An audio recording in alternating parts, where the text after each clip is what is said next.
K15! Ај се ти не паламуди многу, седи таму и уживај. Јас си кани гостите, јас ќе си спремам. Мене ти знаеш Тошо и Мили ми се најбољи другари, си ги викна на пијан тлен, јас ќе го спремам. Твоја задача е гледа, ако сакаш ти да научиш, а и вие покрај малите екрани. Значи, за денеска, за да ги пречекаме гостите, че инаку многу ни се мили и драги, ќе спремаме еден пијан клен. За тоа ни е потребно да имаме еден клен у нормална состојба и да имаме друго емиш за малку да го зачиниме и за да го спремиме така, за да биде вкусен, за да му се принесе многу на гостите. Значи, многу е битно рибата да имаме тука и да биде свежа, да биде така поставена за да има околу неа место да се сервира нешто друго што после заедно ќе од печата. Значи треба да се стави лукче. Лукче го сечиме само надве, нико на 4 игла повише. Тоа го правиме за да може да приме благ мирис, а многу на вкусот да не се осеќа, од лукот после дава зорот на меот, да не речам и на кај другите трева натаму. Земеме и печорчиња, пожелно е да не се отровни, да се отруе некој. Ги сечиме на 4, значи на 2 и уште на 2. Тоа подела 4, вкупно 16. Па ставаме зелени крставичка. Оваа крставичка може да биде уваква состојба, може да биде тако по, да речеме, ерективна состојба, зависи од тоа кој период од годината, дали е тази крставичката или не. Сечиме. При тоа пазиме многу да го наметниме прстот, оти друго е боја од цвекло, друго е боја од прстот. Ако јас пишки цвеклото, ево и цвеклото, сечиме и од него. И уште едно цвекло ќе сечиме. И не треба да заборавиме од време на време на тоа што е најбитниот елемент, а тоа е бело вино. Значи, ставаме од време на време бело вино, зиеме после тоа морковче, го нормално прво ќе го туриме тука, па ќе го исеткаме морковчето.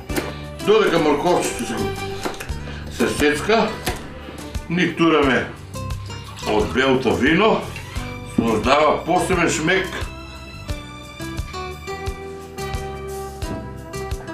Баш на цела оваа работа, морковот го редиме, значи одозгоре. Тоа е повише декорација од колку што влијае на вкусот. После тоа зиеме, ставаме троа магданосе. Магданосот треба ситно да се исецка. Значи многу ситно го сецкаме магданосот. И го ставаме од околу на рибата. Не забораваме задолжително да ставиме уште од белото вино уште една чаша.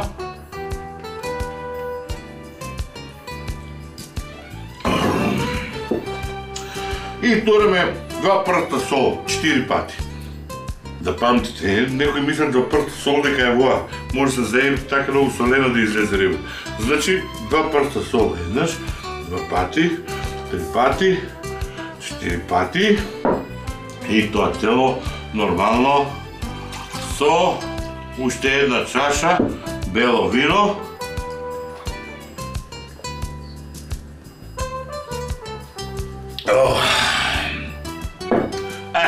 Сега таа цела постапка повториме уште еднаш. Туреме од сите намирници. Добар ден! Како сте добакике? Повели Цвеќе добакике? Леле, фала, не сте требале. Леле, цела сте ја решиле, браво! Цела, да. Ма ние да пијат клен, дојдовме да викнат Цацко. Да, знам, ајде, повели. Ајде, убири се, леле, шубо, убири се кленов некако, а? Види? Немојте да се слекнете, ајде, ево ви го, пијан клен. Бири се да видо, Абе, ова не е пијан клен, ова пијан сом, а? Каков сом, бе, батка? Ова е кит пијан. Ајде, бате, ајде. Ајде, Камзо, ајде.